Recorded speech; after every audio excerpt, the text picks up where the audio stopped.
Welcome back, everybody, to the All Things NBA from A to Z podcast presented by ballislife.com. I'm Kris Pursiainen here alongside Albert Nguyen to talk about the 2025 NBA playoffs. Al, I want to get right into it, man. The New York Knicks steal one on the road in Boston at the T-Moo Garden, at the TD Garden. And they go on the road, they go game one, they go down by 20 points. And all of a sudden, Jalen Brunson, OG Anunoby, these guys start making plays in the right ways at the right time, and you're watching their physicality wear down on the Celtics. Al, first of all, what were your impressions from that win by the Knicks? Did you see that coming at all? I love that we're talking about this, and I love that you're bringing this up first because you're looking at it from a Knicks perspective, which is super important, which is super critical to what we're talking about. But I would say 90% of the rest of the country is looking at it from a Boston perspective. The last quarter and a half, they played terribly. They shot what, 23s in that third. They shot 60 for the entire game. It was just a horrible, I guess, display of how you should play playoff basketball, They especially. were they were 15 of 60 Yeah, from three for the yeah, game. Like it just they stuck to their guns, but they just couldn't get them to fire. yeah. They couldn't fall. Obviously, if they make one or two, the game is completely different. But with that said, let's give New York all the credit in the world, and let's just give flowers to Jalen Brunson, one of the most clutch players, not only in today's NBA, but in recent memory, man. If you look at some of the numbers and some of the big shots he's made, not only as a Knick, but as the second fiddle in Dallas, what he's done is incredible. So let's give him his flowers. But I do think, I think we're gonna see a series that might potentially be 2-2 going back to Boston, right, next week. We'll see. But to answer your question, you're like, how did I feel about the Knicks win? I felt great from a betting perspective. I was on You've Knicks. loved their talent all Yeah, year, I so was on the Knicks spread and the Knicks money line, so I was feeling wonderful that night. there you go, man. And I get it from the Boston perspective. Jalen Brown and Drew Holiday and Kristaps Porzingis have kind of all three have not been what Celtics fans have wanted this playoff run. I think particularly Porzingis is the one that upsets Celtic fans the most because they know Drew Holiday's getting up there in age. They know Jalen Brown, the knee clearly isn't right. I think there's like this mystery around these illnesses Porzingis has had all year, been dealing with, cause him to leave game one and not return. So what from the Boston perspective, like are you worried about the rest of these playoffs, or is this still the Celtics are going to win the series against the Knicks and then we've got to see what happens from there? Or did you think this game one loss for Boston kind of changes the calculus a little bit with how we discuss them with regard to their likelihood to capture the championship? I think it does. I think all of the above, right? I think that's the safest answer because the calculus does have to change. A is they're just never going to be as physical, grinding, tough-minded as someone as the Knicks, right? Knicks have a bunch of bruisers on that team, and you could tell that's just not how Boston's style is. I think the biggest difference, and you mentioned him, last year during their title run, it wasn't Tatum, it wasn't White, it wasn't Drew. It was the collection of all of them, but mainly it was Jalen Brown playing out of his mind.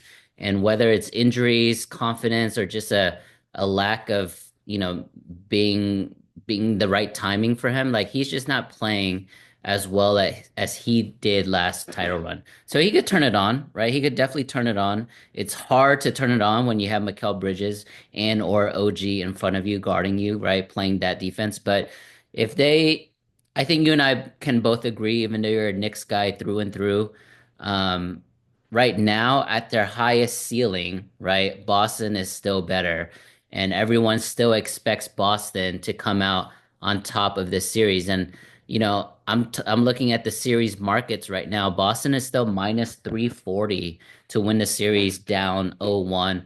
I think right after the loss, I think it was like 310. So the movement has actually gone the movement, the money, the tickets have actually gone towards Boston. And I think that's the right play.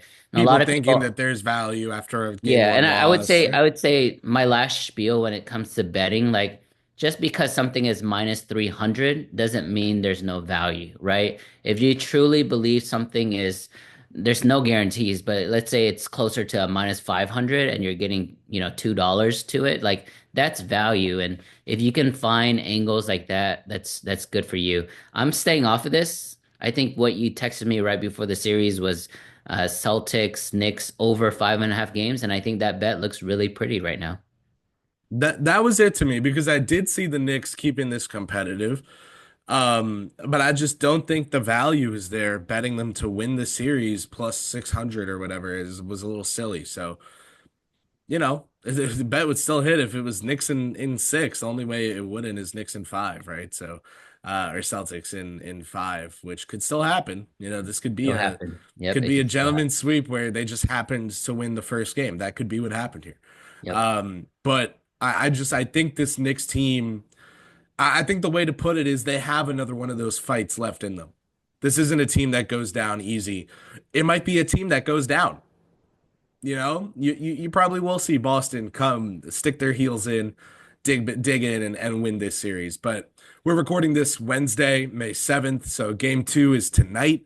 Um, I'm sure this pod will be out Thursday morning, yep. so you'll be listening and you'll know what happened game two. But I do think the conversation is still the same. Where if you're listening to this right now and the series is tied 1-1, the Knicks did what they had to do on the road, and now they have to go win both at home to have a chance at winning this series for real. I agree with that. Yep. Because if it's 2-2 going back to Boston, Yeah. this Knicks team is 4-0 on the road Yeah. in these NBA playoffs. I do know that. Um, but man. You don't think it'll continue? Talking about the playoffs, man. Props to the underdogs, props to the road teams. Every They are road team. 5-0 in the first 5 games. Chris mentioned it. We're recording this Wednesday afternoon, but impressive, impressive start. I think it's the only time it's happened in Yes. playoff history, right? Five Yes. straight underdog Correct. road winners And, outright. and four straight to start the second round. It's the first time that's happened. I mean, Yeah. it's just definitely insane. Indiana and Denver. I mean, I've said it on this show. I think both teams have a chance to win their series. The Pacers, man, that's kind of where I wanna pivot to. Um, we do this every year where Trae Young beating the Sixers and getting to the Eastern Conference Finals. We didn't see that as an indictment on Embiid or on Simmons or on the Sixers. Mhm. The response to that from the streets, the discourse was Trae Young's next up, the Hawks are next up, baby Warriors. This is a dynasty in the making. Eastern Conference, NBA, get ready. The Hawks are coming. And the takeaway should have been, wow, the Sixers do not have what it takes. Um, Last year, Indiana Pacers make it to the Eastern Conference Finals over the Knicks, who had a million people hurt. Instead of the takeaway being like, oh, the Pacers did a really nice job of taking advantage of the opportunities placed in front of them Yeah. and earned this spot in the Eastern Conference Finals. Now Boston's going to wipe the floor with them. The take was like, are the Pacers next up in the Eastern Con? Is this the next dynasty? Is this they have a Warriors vibe and it's like I want to pull every single individual hair out of my head. I feel like we're seeing it happen again right now, where the Cleveland Cavaliers, awesome team, super talented, not confident that they're this like playoff buzzsaw, and they've never shown it. And so they get a chance to show it, and my oh my, after wiping the floor with a play-in team, they lose both home games to the lower seed. Listen, I know Garland, Mobley, and even Hunter being out last game, game two makes it tough. But dude, what do you think about the Pacers coming out and winning these first two games? I think it's again a statement of a testament to their readiness, their resilience, the fact that they're a good team. They're one of the better teams in the Eastern Conference. I don't think it's some gigantic referendum on the Pacers, though, as much as it is this Cavs team is just not what we thought they were. Like the Pacers, to me, in my opinion, they totally need another guy. Like I'm the Cam Johnson, like they could get someone and be really dangerous. They're not there yet. but they keep creeping back in. And I don't mean to say that it happens like accidentally. Like it happens because they're ready, because they're good, because their defense is well coached, because they're together on offense, because they have a lot of underrated players like Miles Turner and Andrew Nemhard. Well, what do you think about this Pacers team winning the first two? I mean, let's just start there. Yes, What happened in Cleveland? since January 1st, the Pacers have the fourth best record in the entire NBA. Like they're a really good team. Yes, there are a couple pieces missing, but this is a good team, and they're taking advantage of opportunities. And I mean, you kind of blew it over, but not having Mobley, not having Garland, and not having Hunter is actually huge, right? You think about it, it's three of their top five players, top six maybe, and it's just hard for a team to overcome that. With that said, Cavs had this game completely controlled. They were dominating in the first half. Yeah, they were up like seven. Yeah, they got outscored 36-21 in the fourth, which is an anomaly for an elite team like that. And, they gave up that offensive rebound to Tyrese Halliburton before the three. So, I mean, it was just it was a collection of really bad luck and bad play on the Cavs, similar to how OKC ended game one as well. But I wouldn't count this Cavs team out, especially if you know these three guys are eventually going to be coming back. I think Garland is probably the closest of the three, but even then, like, is a hobbled Garland that much better than Ty Jerome? Maybe you can make an argument, but I'm a big fan of Ty Jerome. With that said, it's just having Garland in there for 25 minutes knocks down the rest of the rotation, right? So Ty Jerome is now going to be playing against lesser competition, and it's a what's it called? It's a butterfly effect, right? It's a domino effect. So, Domino. There you yeah, go. so like I don't know. It was an impressive win for Indiana. I felt like Cleveland lost it more than Indiana won it, even though it was a great shot by Halliburton, the three. I still think the Cavs have a great chance to win this series. They're down Yeah, 0-2. This yeah. is very similar to Denver, Minnesota last year. All four road teams won the first four games in that series. And then obviously we know Ant Edwards and Minnesota won game seven on the road too. But I don't think this series is over by any means. And Indiana has to at least get one at home, right? They definitely do not want to go back to Cleveland tied 2-2. Dude, who is the worst player of Mobley, Garland, Hunter, where if the Cavs get that guy back, you would take them to just go back and win the series? Is it Garland? If you'd Who's the consider most impactful of those three? who's the least? Oh, who's the least? Like if they just get DeAndre Hunter back, I don't think that's enough to Yeah, yeah, move the it'd needle. be Hunter. I mean, because you're talking about So an you all. think if they got if Mobley and Garland don't come back and it's just Hunter, Cleveland can still win? No, no, no, no, Okay. no. Yeah, So I then you think think if it's Hunter is the just only Mobley or guy, just Garland?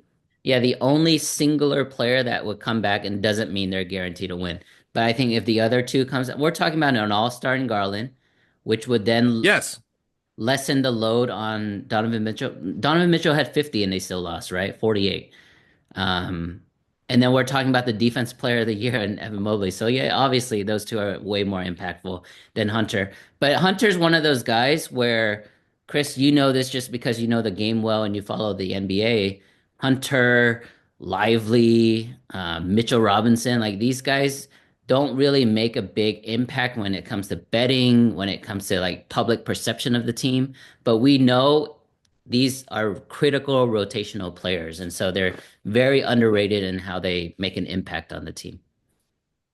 Yeah, I mean, I do think Hunter, even back to when they traded for him, I think his impact has just been a little overstated.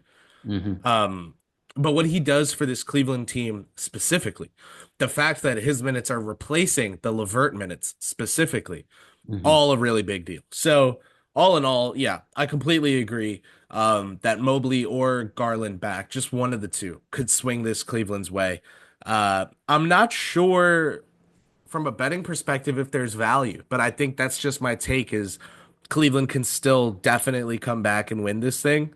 And especially if you took, this is me trying to dip into betting talk now. This has to sound like I'm speaking a second language. If you took Indiana to win the series before the series, I'm sure there's now a good, that's not middling, but it's a hedge on Cleveland. Yeah, I mean that now the Cavs are underdogs to win this series overall. Yeah, yeah, So you would be guaranteeing money if you took Indiana prior for sure because Cleveland I think is plus 170 right now. Plus 170 if you don't have any position on it is actually not that great of a value. nope. You have to know more about the injury of Garland and Mobley to make that call. Yeah, yeah. All right. You down to head out west, man? Let's do it. You down to head out west because and I know game two is tonight again, so we can talk about OKC and Denver last. Last night is where we'll start game one.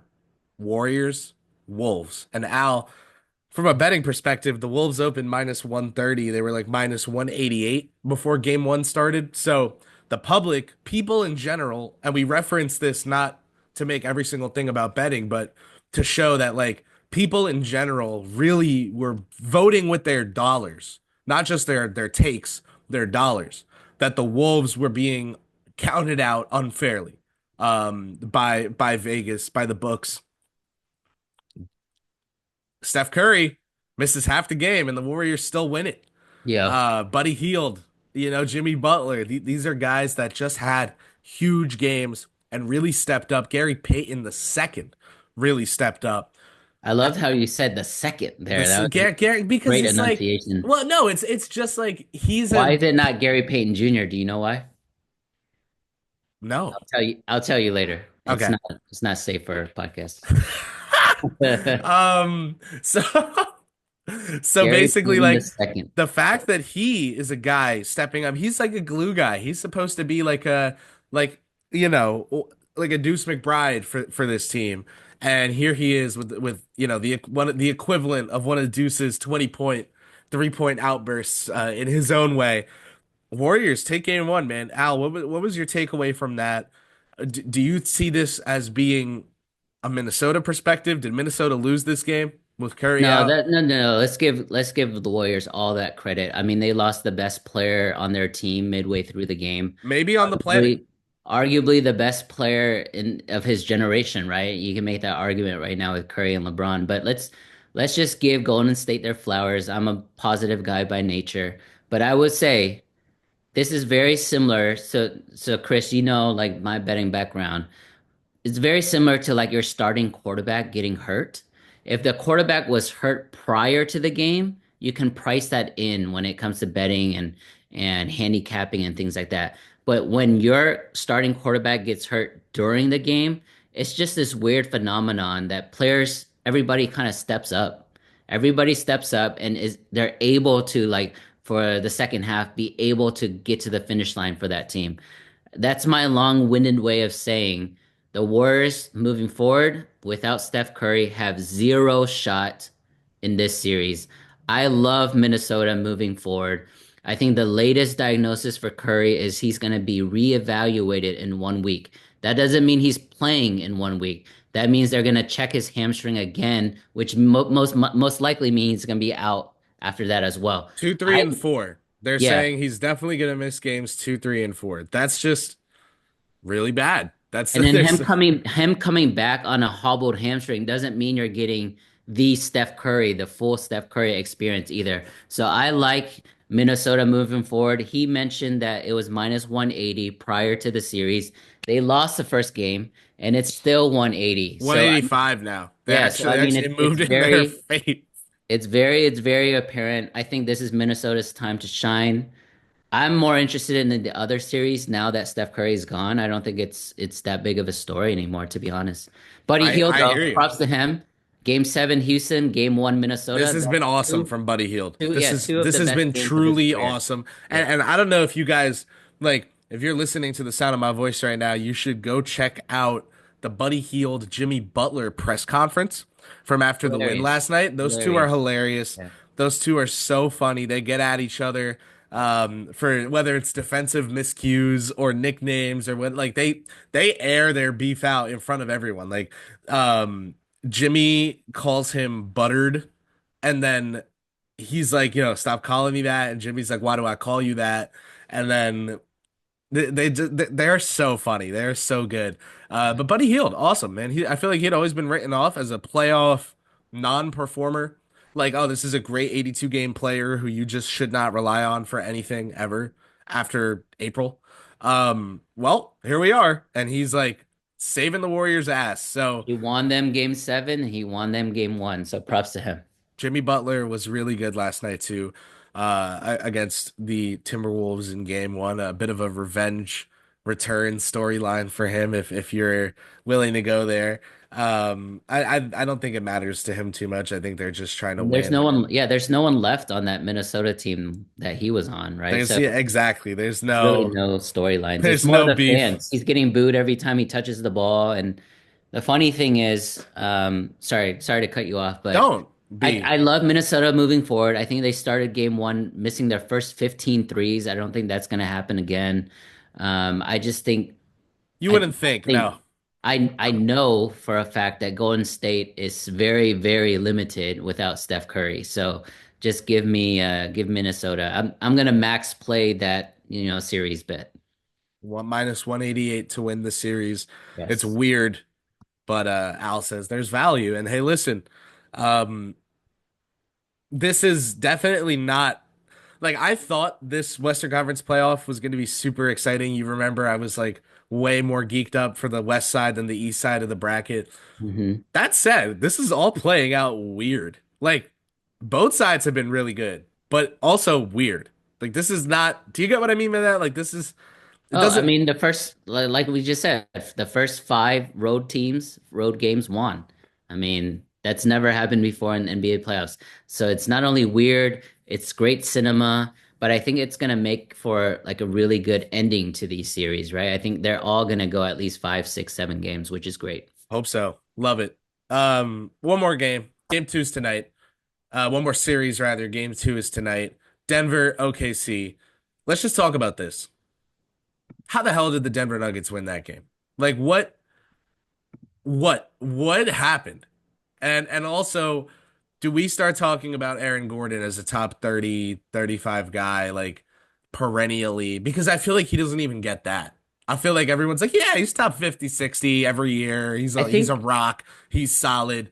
I think this is like a top 40 guy at some point. We have I to think we should talk about tiers or players in like tiers, in my opinion. Like there's gonna be the top 10 players, right? The first team all NBA guys that are just amazing, right? Curry and those guys and Brunson, right? And I think the next thing we should talk about is the top 10 or top 20 like complementary player.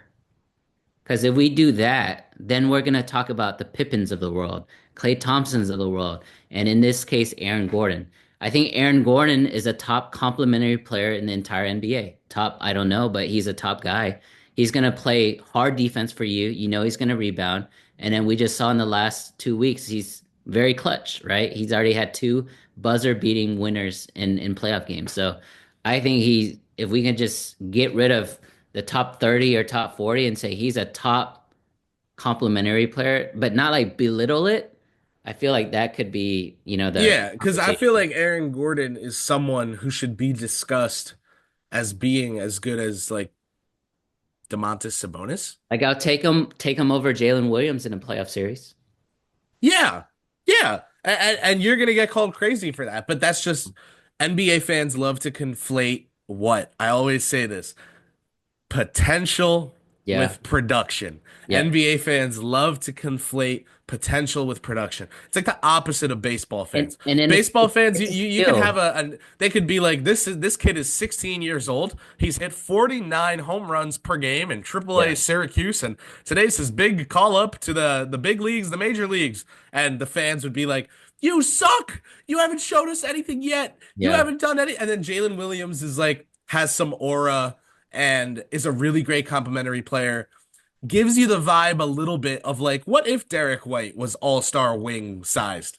Yeah. And people are like, is this a top 20 player right now? Yeah. No! Like, that's okay. Stop setting my guy up. I love J-Dub. Stop setting Yeah. him up for these dumbass conversations. Like, Yeah.